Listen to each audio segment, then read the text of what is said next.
चैतन्य socio cultural society द्वारा संस्कृति मंत्रालय भारत सरकार नई दिल्ली के सहयोग से पद्मश्री स्वर्गीय गुलवर्धन राष्ट्रीय बैले नृत्य समारोह 1 का आयोजन 27, 28 और 29 मार्च को आयोजित किया जा रहा है।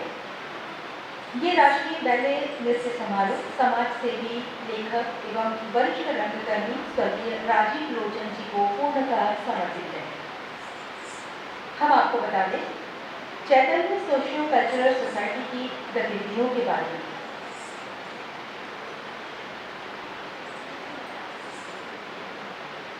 सन 2010 में स्थापित चैतन्य सोशियो कल्चरल सोसाइटी द्वारा प्रत्येक वर्ष आयोजित संगीत कार्यशालाओं, नाट्य प्रशिक्षण कार्यशालाओं, बैले प्रशिक्षण कार्यशालाओं और अंग संचालन प्रशिक्षण में युवाओं और बच्चों की स्वयंस्फूर्त उपस्थिति इस तथ्य का साक्ष्य बनती है कि इन वर्गों में सांस्कृतिक क्रियाकलापों से जुड़ने और समाज में सक्रिय रहने की उत्कृष्ट इच्छा है। विगत वर्षों से सोसाइटी द्वारा संगीत, नाट्य, बैले, शास्त्रीय और लोक नृत्य प्रशिक्षण कार्यशाला के अलावा बैले का विकास और प्रदर्शन भी किया गया है। संस्था ने अपने शैशव काल में ही अपनी छोटी छोटी लेकिन नियमित गतिविधियों से कला जगत में अपनी उपस्थिति दर्ज कराई और एक अलग पहचान बनाई। संस्था के प्रमुख बैले में युद्ध अब और नहीं, अंश हिरोशिमा, धर्म क्षेत्र, कुरुक्षेत्र, ययाति पुत्री का विद्रोह, ओम, झांसी की रानी, कामायनी, अनहद, भरत चरितम, दशावतार, आशा अमरधन, शाकुंतल, वसुधैव कुटुंबकम आदि। सन 2021 से योग को भी संस्था की प्रमुख गतिविधियों में सम्मिलित किया गया है। सन 2022 से अंतर्राष्ट्रीय महिला दिवस के अवसर पर संस्था द्वारा भारत को मिला लता मंगेशकर दीदी को याद करते हुए नई श्रृंखला श्रद्धा समर्पित का आरंभ किया गया, जो सम्मान, संगीत, नृत्य कार्यक्रमों पर आधारित है। सन 2023 से प्रसिद्ध बैले नृत्यांगना, कोरियोग्राफर पद्मश्री स्वर्गीय गुलवर्धन राष्ट्रीय बैले नृत्य समारोह 1 का आयोजन शुरू किया जा रहा है, जो समाज सेवी, वरिष्ठ रंगकर्मी, लेखक स्वर्गीय राजीव लोचन सक्सेना जी को समर्पित रहेगा। चैतन्य सोशियो कल्चरल सोसाइटी की संयोजिका है डॉक्टर श्रुति कीर्ति बारन। आइए दर्शकों, आप जानते हैं उस महान कलाकार के बारे में जिनके नाम से ये नृत्य समारोह आरंभ किया जा रहा है, लिटिल बैले ट्रुप की संस्थापक स्वर्गीय गुलवर्धन जी। सुश्री गुलवर्धन जी का जन्म 19 नवंबर 1928 को मुंबई में हुआ। उन्हें शिक्षा दीक्षा के साथ बचपन से ही घुड़सवारी और कुछ खेलों का प्रशिक्षण अनिवार्य रूप से लेना पड़ा। संगीत उन्हें मां से विरासत में मिली और पुस्तक प्रेम पिता से। 1945 में सेंट्रल स्क्वाड में वे शांति वर्धन से मिली। वे उनसे बहुत प्रभावित हुई और उनसे समकालीन बैले का प्रशिक्षण उन्होंने लिया। शांति वर्धन के साथ मिलकर गुलवर्धन ने 20 जनवरी 1952 को मुंबई में लिटिल बैले ट्रुप की स्थापना की और रामायण बैले का निर्माण शुरू किया। रूस, चीन, Japan, Nepal, France, Belgium, Holland, Morocco, Tunisia, Brazil, Chile, Argentina, UK, Lebanon, Hong Kong, Italy, Mauritius आदि में ट्रुप ने सफलता के कीर्तिमान स्थापित किए। 1964 में फ्रांसीसी सरकार ने गुलवर्धन को उपाधि देकर सम्मानित भी किया। गुलवर्धन ने महाभारत बैले की कोरियोग्राफी की। भारत सरकार के संगीत नाटक अकादमी अवार्ड, मध्य प्रदेश शासन के शिखर सम्मान तथा गौरव सम्मान से गुलवर्धन जी को नवाजा जा चुका है। सन 2010 में गुलवर्धन को भारत सरकार द्वारा पद्मश्री सम्मान प्रदान किया गया। 28 नवंबर 2010 को लिटिल बैले ट्रुप की स्वप्न दृष्टा गुलवर्धन ने भोपाल में अपनी अंतिम सांस ली।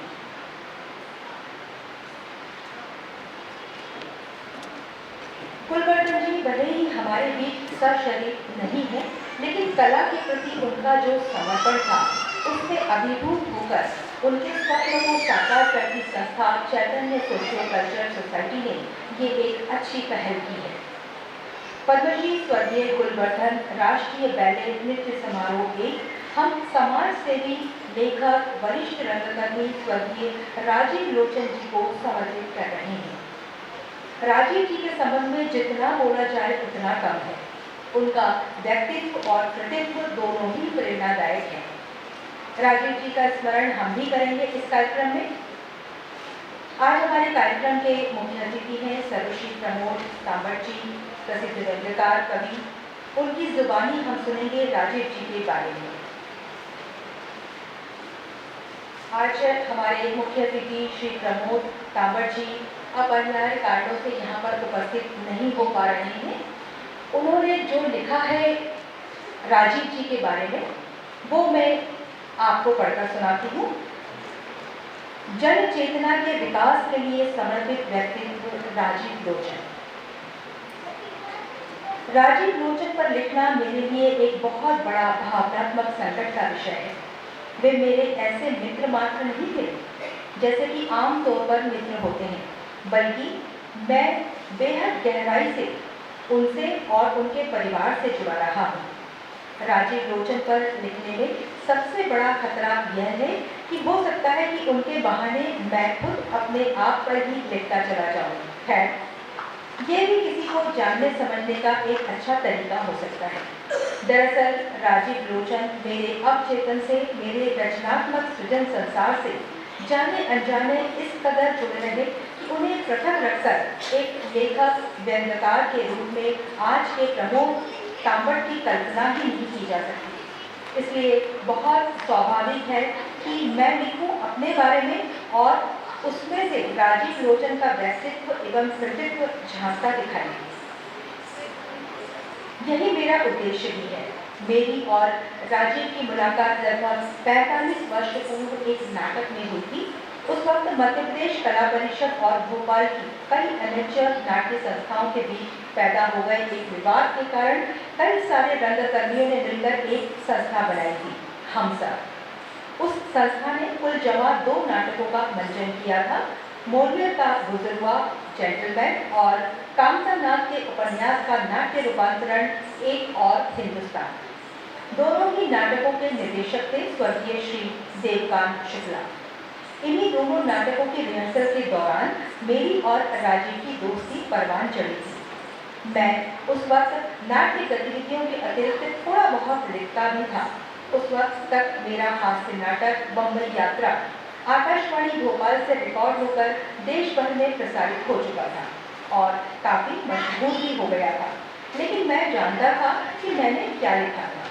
बम्बई यात्रा एक बेहद हल्की फुल्की घरेलू कॉमेडी थी जिसे आज यदि मैं पढ़ूं तो मुझे खुद अपने आप पर शर्म आ जाए। बाद में मेरे लेखन में गुणात्मक परिवर्तन तब आना शुरू हुआ जब राजीव मेरी जिंदगी में आए और उन्होंने मेरा दुनिया भर के दूसरे साहित्य से परिचय करवाया। राजीव के घर का माहौल अच्छा खासा साहित्यिक था। उनके चाचा रमाकांत जी साहित्यिक पृष्ठभूमि से आते थे और संपादकीय स्तर की पत्रकारिता करते थे। उन्होंने धर्मयुग जैसी बड़ी पत्रिका में उप संपादक की हैसियत से काम किया था। हिंदी ग्रंथ अकादमी में भी वे उच्च पद पर रह चुके थे। प्रख्यात कवि स्वर्गीय श्री वेणुगोपाल राजीव के जीजाजी थे एवं बड़ी बहन रश्मि दीदी खुद भी कवियत्री थी। राजीव खुद भी कविताएं लिखा करते थे। घर की छोटी छोटी बच्चियां रजुआ बिबिया तक कविताएं लिखा करती थी। उन दिनों जब भी राजीव कोई नई कविता लिखते मुझे जरूर सुनाते थे। घर में छोटे और बड़े बड़े साहित्यकारों कलाकारों का आना जाना लगातार रहता था, जिनमें स्वर्गीय श्री शरद जोशी, डॉक्टर अंजनी चौहान, शरद श्रीराम सिंह एवं भाव समर्थ प्रमुख थे। रमाकांत जी के कारण घर में किताबों का जखीरा मौजूद था, जो उस वक्त तक इतनी किताबें पढ़ना तो दूर मैंने कभी देखी तक नहीं थी। किताबों का ये जखीरा मेरे लिए किसी खजाने से कम नहीं था। राजीव को किताबें पढ़ने की बहुत अच्छी आदत थी। आए दिन वो कोई ना कोई किताबें पढ़ते रहते। खाना खाते समय भी उनको हाथ में किताब चाहिए थी। उनकी एक और बड़ी रचनात्मक आदत थी, वे जो भी किताब पढ़ते उस किताब की विषय वस्तु और तथ्य पर 1-2 पेज की एक समीक्षात्मक टिप्पणी लिखकर रख लिया करते थे। राजीव को सोबत में जब पढ़ने की यह आदत मुझे भी लगी, तो मैं जब भी कोई किताब पढ़ता था तो पहले राजीव की लिखी टिप्पणी पढ़ता था, फिर तय करता था कि किताब को आगे पढ़ना है या नहीं। राजीव की ही बदौलत मैं उन दिनों बेहद पॉपुलर रहे महान सोवियत साहित्य के संपर्क में आ सका। उन्होंने मुझे अन्ना कैरेनिना, वॉर एंड पीस और मैक्सिको के उपन्यास मदर सहित उनका तमाम साहित्य पढ़ने के लिए उपलब्ध कराया, जिसको खरीद कर पढ़ने की मैं कल्पना भी नहीं कर सकता था। राजीव के घर में शेक्सपियर के नाटकों का पूरा सेट था, जिसको पढ़ने का सौभाग्य भी मुझे मिला। दुष्यंत कुमार, शलभ श्रीराम सिंह आदि बड़े बड़े कवि गजलकारों का लिखा पुस्तकाकार ने मुझे राजीव की वजह से ही पढ़ने को मिला। पढ़ने के किसी क्रम में एक बार उन्होंने मुझे शरद जोशी जी का व्यंग संग्रह दूसरी सतह पढ़ने के लिए दिया, जो कि 1975 में प्रकाशित हुआ था। शरद जी के व्यंग संकलन को पढ़कर मेरे भीतर के व्यंग्यकार ने भी जबरदस्त करवट बदल दी और देखते ही देखते मैंने व्यंग लेखन प्रारंभ कर दिया। मेरा पहला व्यंग 1981 में नई दुनिया में प्रकाशित हुआ था। फिर राजीव ने मुझे सुप्रसिद्ध व्यंग्यकार स्वर्गीय श्रीलाल शुक्ल का उपन्यास राग दरबारी पढ़ने के लिए दिया, जिसे पढ़कर तो मैं अभिभूत हो गया। मैंने कई बार राग दरबारी को पढ़ा और उसी वक्त तय कर लिया कि अगर लिखना है तो व्यंग ही लिखना है। इस बीच नाटक करने का सिलसिला भी चलता रहा। राजीव और मैं स्कूल कॉलेजों में एनुअल फंक्शन के लिए नाटक तैयार करवाते थे। अच्छे से अच्छा नाटक ढूंढने के लिए हमने सैकड़ों बच्चों के व इतर नाटक पढ़ डाले थे।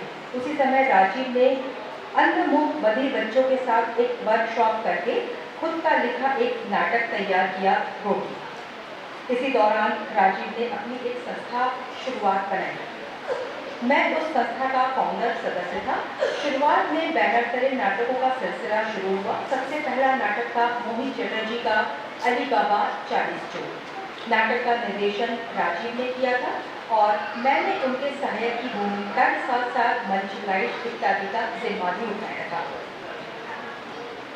अब तक राजीव और मेरी जोड़ी भोपाल भर में 2 दाढ़ी वालों के नाम से मशहूर हो चुकी थी, क्योंकि हम दोनों हमेशा साथ ही नजर आते थे और कुछ भी करते थे तो साथ ही करते थे। राजीव गाते भी बहुत अच्छा थे। कई नाटकों में कोरस गान में राजीव शामिल रहे। घर में उनके सभी गाते थे। फिल्म ही सही, लेकिन बहुत ही पॉपुलर मेलोडी मैंने उनके कंठ से सुनी है। मैं राजीव के घर में अनिवार्य सदस्य की तरह हो गया था, इसलिए मैंने राजीव के व्यक्तित्व संघर्ष भी काफी नजदीक से देखे हैं।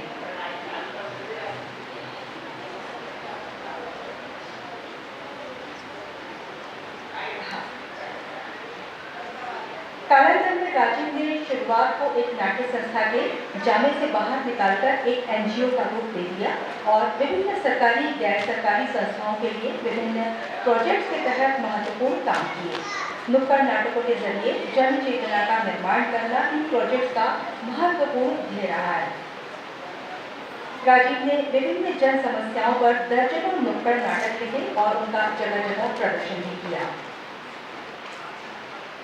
पिछले कई वर्षों से हमने साथ काम नहीं किया था। मिलना जुलना अलबत्ता चलता रहता था।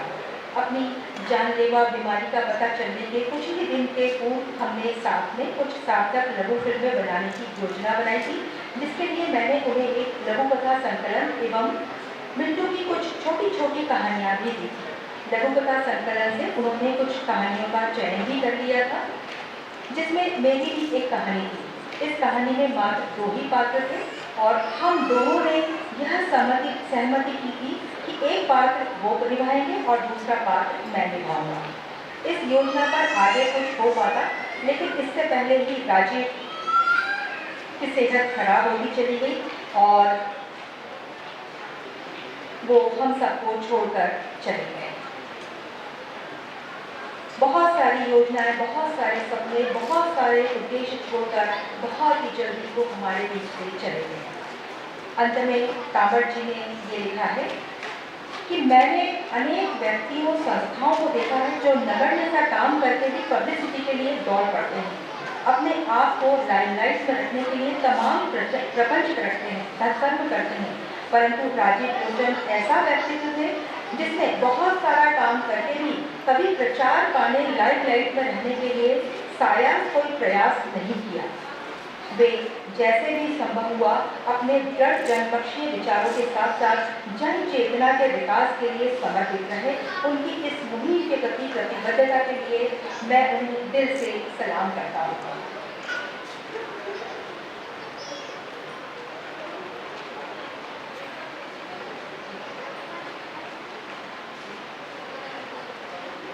ये हमने बात करी स्वर्गीय राजीव लोचन जी के बारे में।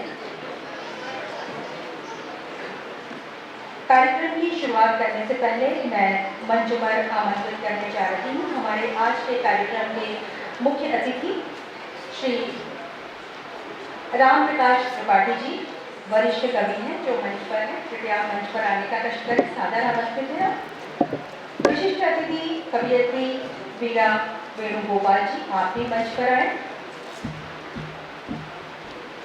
वरिष्ठ रंगकर्मी श्री प्रेम गुप्ता जी, कृपया आप सादर आमंत्रित हैं मंच पर। भरतनाट्यम की प्रसिद्ध नृत्यांगना श्रीमती डॉक्टर लता सिंह मुंशी जी, आप सादर आमंत्रित हैं मंच पर। बहुत बहुत स्वागत है आपका।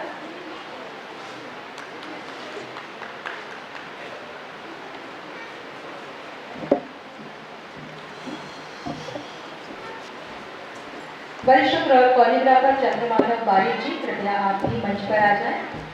और चैतन्य सोशल कल्चरल सोसाइटी की सचिव महोदया श्रीमती प्रीति जी, आप भी मंच पर आ जाएं। सभी का हम बहुत बहुत स्वागत करते हैं।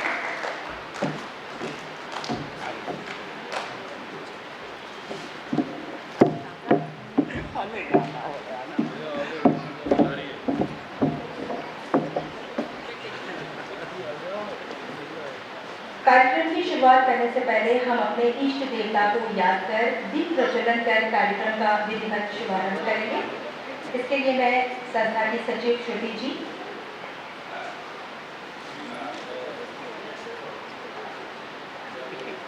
साधना सक्सेना जी, कृपया आप भी मंच पर आमंत्रित हैं। आपका बहुत बहुत स्वागत करते हैं हम। साधना जी।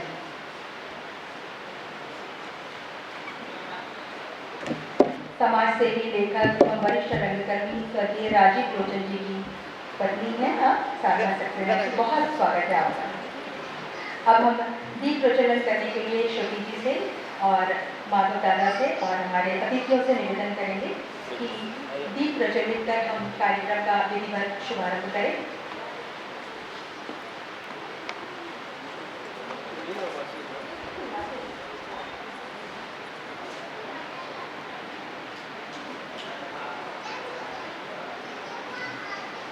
शुभम करोति कल्याणम आरोग्यम धन संपदाय शत्रु बुद्धि विनाशाय दीप ज्योति नमस्ते। आप लोग सब लोग भी तालियां बजाकर सम्मिलित हो सकते हैं दीप ज्योति। बहुत बहुत धन्यवाद। दीप हमारी सभ्यता और संस्कृति की अलौकिकता का प्रतीक है। जीवन में प्रत्येक पर्व, कार्य, अनुष्ठान दीप के बिना अधूरा है।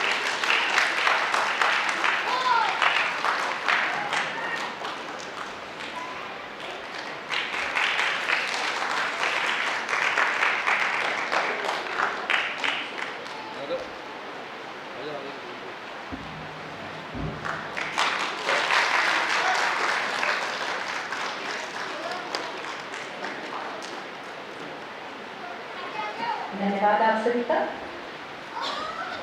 मंच पर इस समय कार्यक्रम के मुख्य अतिथि आदरणीय श्री राम प्रकाश त्रिपाठी जी हैं। उनका स्वागत सम्मान करने के लिए मैं माधव दादा से निवेदन करूंगी कि आप फूल और शॉल और श्रीफल से उनका सम्मान करें। कवि, कहानीकार, निबंधकार, व्यंग्यकार, पत्रकार, कला समीक्षक आदि कई विधाओं में काम करते रहे हैं आप। मध्य प्रदेश में जन विज्ञान आंदोलन, साक्षरता आंदोलन में महत्वपूर्ण भूमिका निभाई है आपने। रंगश्री लिटिल बैले ट्रुप के आप न्यासी हैं। नाटक, बैले, शास्त्रीय संगीत, साहित्य की विभिन्न विधाओं में आप गहरी रुचि रखते हैं। 1973 के मूल योजनाकारों में आप शामिल रहे हैं। बहुत बहुत स्वागत है श्री त्रिपाठी जी का। श्री प्रेम प्रकाश गुप्ता जी, आपका स्वागत करेंगे श्री माधव दादा। प्रेम प्रकाश गुप्ता जी 1977 में भोपाल के रंगकर्म परिदृश्य से सतत सक्रिय हैं। भोपाल में आयोजित मुख्यतिथ कार्यशालाओं में बाल रंग प्रशिक्षण शिविरों में उनका निर्देशन एवं संचालन किया गया। और इसी के साथ भरतनाट्यम की प्रसिद्ध नृत्यांगना डॉक्टर लता सिंह मुंशी जी का स्वागत करने के लिए श्रुति दीदी से माधव दादा से निवेदन करूंगी कि वे उनका स्वागत करें।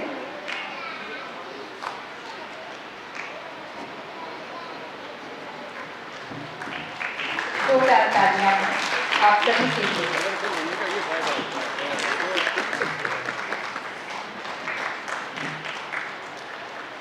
साधना सक्सेना जी का स्वागत करने के लिए मैं श्रुति दीदी से निवेदन करूंगी।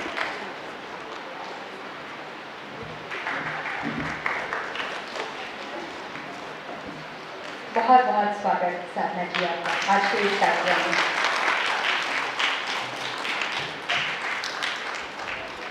आप सभी की उपस्थिति से आज एलबीटी का मंच पावन हो गया। आज का कार्यक्रम पद्मश्री स्वर्गीय गुलवर्धन राष्ट्रीय बैलेरी नृत्य समारोह एक, जो कि समाज सेवी लेखक एवं वरिष्ठ रंगकर्मी स्वर्गीय राजीव लोचन जी को समर्पित है। राजीव लोचन जी को आज इस अवसर पर स्मरण करते हुए मैं हमारे मुख्य अतिथि राम प्रकाश त्रिपाठी जी से निवेदन करूंगी कि वे कुछ स्मरण स्वरूप हमें कुछ बताएं।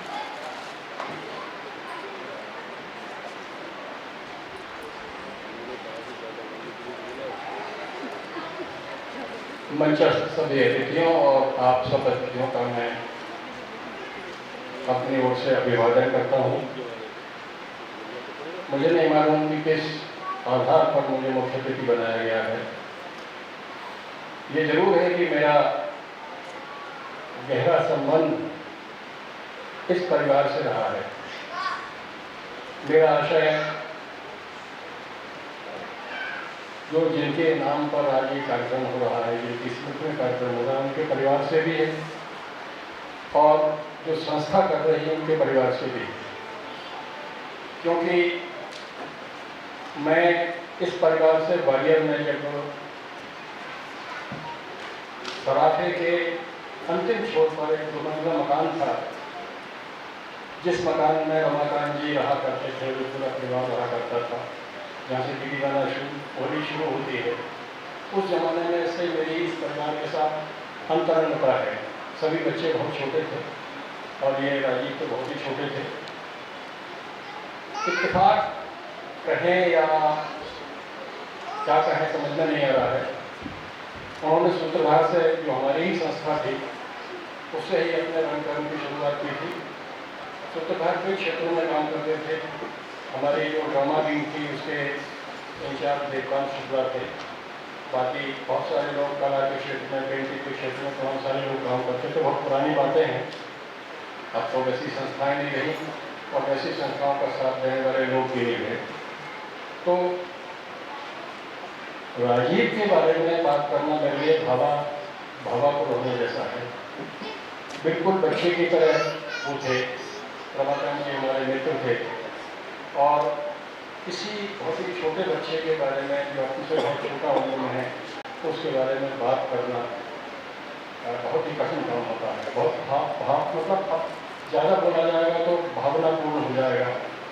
असल में उनके बारे में जो कुछ कहा जा चुका है, खासकर अभी जो आपके सामने पूरी की पूरी बात रखी गई, जो प्रमोद कामत जी का जो एक तरह से व्यक्तिगत रूप से जो लेखन का जो उन्होंने लिखा था उनके बारे में, उनके पूरे संस्मरणात्मक जो पूरा आख्यान आपके सामने प्रस्तुत किया गया, उससे ज़्यादा कुछ कहा नहीं जा सकता। दूसरी बात यह है कि यह जो संस्था है, यह संस्था एक तरह से रंगशील टीम मेरे ग्रुप का ही विस्तार है। एक परिवार होता है, जो परिवार बड़ा होता है तो वो खानदान बन जाता है और खानदान में बहुत सारे परिवार होते हैं और यह भी उसी खानदान का हिस्सा है जिस खानदान से हम लोग आते हैं। तो ये एक तरह का बृहत्तर परिवार है हम सब लोगों का, और भी कई सारी संस्थाएं हैं, में से काम करने वाले बहुत सारे लोग अलग अलग तरीके से निकले हैं और उन्होंने काम किया है। इसको कुछ लोग विखंडन की तरह से लेते हैं, कुछ लोग अलग होने से लेकर के लेते हैं। मैं लेकिन ये मानता हूँ कि जब आपको अपने परिवार का, अपने खानदान का अनंत विस्तार करना हो तो हजारों फूलों को एक साथ खिलना चाहिए, एक फूल के खिलने से काम नहीं चलता। तो मैं इसके लिए इस संस्था को भी अपनी ओर से पूरी शुभकामनाएं देता हूँ और मैं उम्मीद करता हूँ कि उस परंपरा को जो रणशील दैनिक ग्रुप में जिनके नाम से यहाँ आज काम हो रहा है, गुलवर्धन तो एक तरह से एक स्वप्न के साथ उन्होंने शादी की। शांतिवर्धन जी ने एक स्वप्न देखा, उनकी 7 फसलियां कट चुकी थी, वो लगभग मरणासन स्थिति में थे, लेकिन उस स्वप्न को जिंदा रखने के लिए एक महिला ने पूरी जिंदगी सर्च कर दी और उनके नाम पर इतना बड़ा जो परिसर हम देख रहे हैं ये उनके नाम पर खड़ा कर दिया, पूरा जीवन लगा दिया, अपने व्यक्तिगत संपत्ति तमाम सारी लगा दी। प्रभात का जिक्र किया गया, प्रभात का भी उनके अनन्य सहयोगी थे, हालांकि वो शांतिवर्धन जी के साथ अल्मोड़ा का जो ग्रुप था उनके साथ साथी भी थे, बाद में रणशील दैनिक ग्रुप से जुड़े, मगर जुड़े तो ऐसे जुड़े कि जीवन पर्यंत वो साथ रहे। और इस संस्था के तमाम सारे कलाकार हैं, अधिकांशतः प्रभात गांगुली जी के लिए शिक्षित और दीक्षित हैं और मैं उम्मीद करता हूँ कि यह संस्था लगातार उन्नति करेगी, आगे बढ़ेगी। मैं सारी शुभकामनाएं देता हूँ। मैं समझता हूँ कि काम आपका नाटक देखना है, बैले देखना है, भाषण सुनना नहीं है। आपने मुझे इतनी देर बर्दाश्त किया, धन्यवाद। बहुत बहुत धन्यवाद जी। और इसी बीच हमारे आज के कार्यक्रम की विशिष्ट अतिथि कवियत्री श्रीमती वीरा वेणुगोपाल जी यहाँ उपस्थित हो गई है। उनका हम बहुत बहुत अभिनंदन करते हैं, स्वागत करते हैं और मैं श्रुति जी से निवेदन करूंगी कि वो मंच पर आकर उनका स्वागत करें।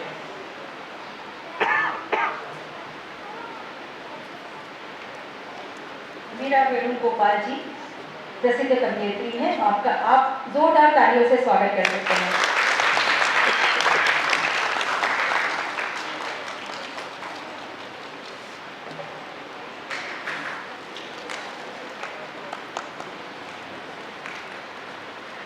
और इसी बीच मैं अपने वरिष्ठ रंगकर्मी श्री प्रेम प्रकाश गुप्ता जी से भी निवेदन करूंगी कि वो इस अवसर पर 2 शब्द कहें।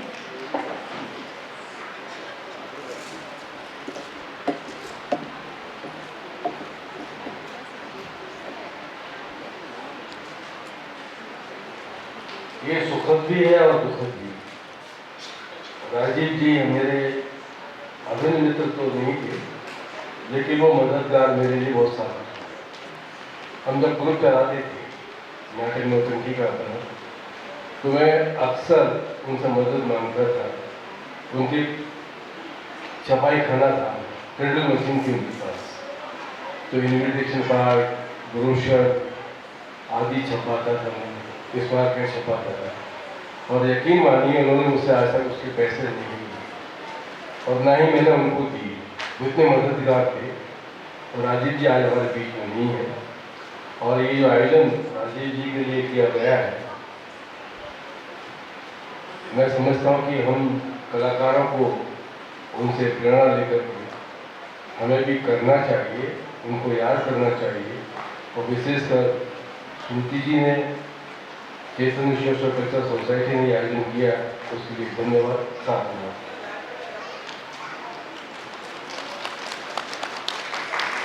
बहुत बहुत धन्यवाद श्री गुप्ता जी।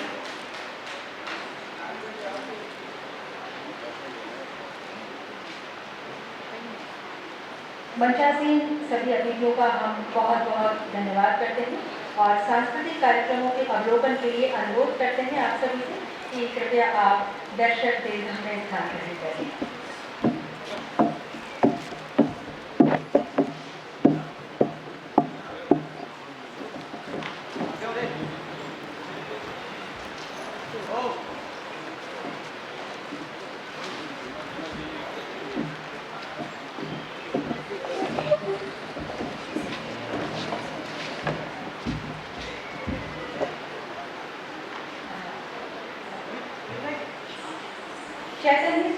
कल्चरल सोसाइटी द्वारा पद्मश्री स्वर्गीय गुलवर्धन राष्ट्रीय बैले नृत्य समारोह एक समाज सेवी लेखक एवं वरिष्ठ रंगकर्मी स्वर्गीय राजीव लोचन जी को समर्पित आज का ये कार्यक्रम है।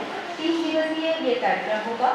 इसमें आज की पहली प्रस्तुति होगी पूर्व रंग में दुर्गा एकल नृत्य की प्रस्तुत करेंगी सुमन कोठारी, और उसके बाद ही होगा बैले पंचतंत्र जिसकी कोरियोग्राफी की है स्वर्गीय शांति वर्धन ने। प्रस्तुति Rangshri little ballet Bhopal. Social cultural society द्वारा पद्मश्री स्वर्गीय गुलवर्धन राष्ट्रीय बैले नृत्य समारोह एक में पहली प्रस्तुति आरंभ करने जा रही है। ये एकल प्रस्तुति दुर्गा, कलाकार सुमन कोठारी। सुमन कोठारी जी के बारे में मैं संक्षिप्त परिचय आपको दे दूं। इससे पहले मैं हमारे भोपाल की प्रसिद्ध नृत्यांगना श्रीमती डॉक्टर लता सिंह मुंशी जी से एक बार पुनः निवेदन करूंगी कि वो मंच पर आकर हमारी ये अभी कलाकार हैं जो नृत्य प्रस्तुत करेंगी सुमन कोठारी जी, उनका पुष्पगुच्छ शॉल देकर सम्मान करें। लता जी कृपया मंच पर आने का कष्ट करें। और सुमन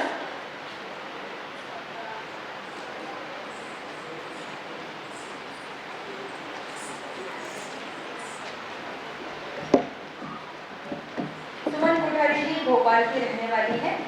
आप विगत 6 वर्षों से भोपाल में नृत्य का विधिवत प्रशिक्षण प्राप्त कर रही हैं। आप भरतनाट्यम नृत्य का प्रशिक्षण मध्य प्रदेश शिखर सम्मान से अलंकृत सुप्रसिद्ध नृत्यांगना श्रीमती डॉक्टर लता सिंह मुंशी जी के सानिध्य में प्राप्त कर रही हैं। छाऊ नृत्य की शिक्षा गुरु श्री चंद्रमाधव बारिक जी से प्राप्त कर रही हैं। अपने दोनों गुरुओं के मार्गदर्शन में सुमन ने देश एवं प्रदेश में अनेक प्रस्तुतियाँ दी हैं, जिनमें प्रमुख एवं उल्लेखनीय प्रस्तुतियाँ हैं धरोहर 2021, स्वयं सिद्धा 2020, खजुराहो नृत्य समारोह 2020, प्रयागराज कुंभ 2019, लोकरंग में वर्ष 2016 से 2020 तक अपने गुरुओं के मार्गदर्शन में अनेक प्रस्तुतियाँ आप दे रही हैं। इसके अलावा भी आपके द्वारा पिछले 6 वर्षों से कई नृत्य प्रस्तुतियाँ की जा रही हैं। आपने वर्ष 2019 में राजा मानसिंह तोमर ग्वालियर विश्वविद्यालय में भरतनाट्यम नृत्य में स्नातकोत्तर की शैक्षणिक योग्यता प्राप्त की है। वर्तमान में Suman Yaman academy of fine art एवं Kirti ballet and performing art में कलाकार के रूप में सक्रिय रूप से कार्य कर रही हैं। लता जी आपका भी बहुत बहुत धन्यवाद।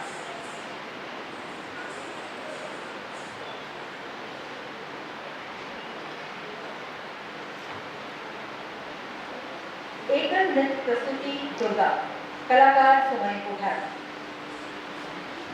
इस मंत्र में माता आदि शक्ति के सभी रूपों को नमन किया गया है और उनसे आशीर्वाद की कामना की गई है। इस मंत्र के माध्यम से आप माता आदि शक्ति के सभी स्वरूपों की एक साथ ही पूजा कर पाते हैं। आज की प्रस्तुति इन्हीं मंत्रों के द्वारा आरंभ होगी। माँ दुर्गा के आशीर्वाद से प्रस्तुत है दुर्गा स्तुति। ताल आदि, राग दुर्गा।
दुर्गा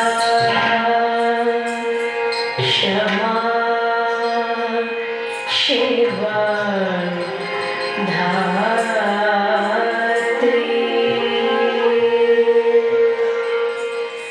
स्वधा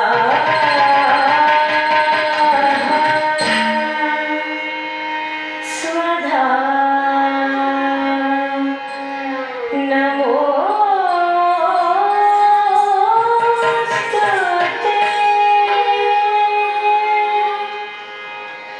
तं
जब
लक्ष्मी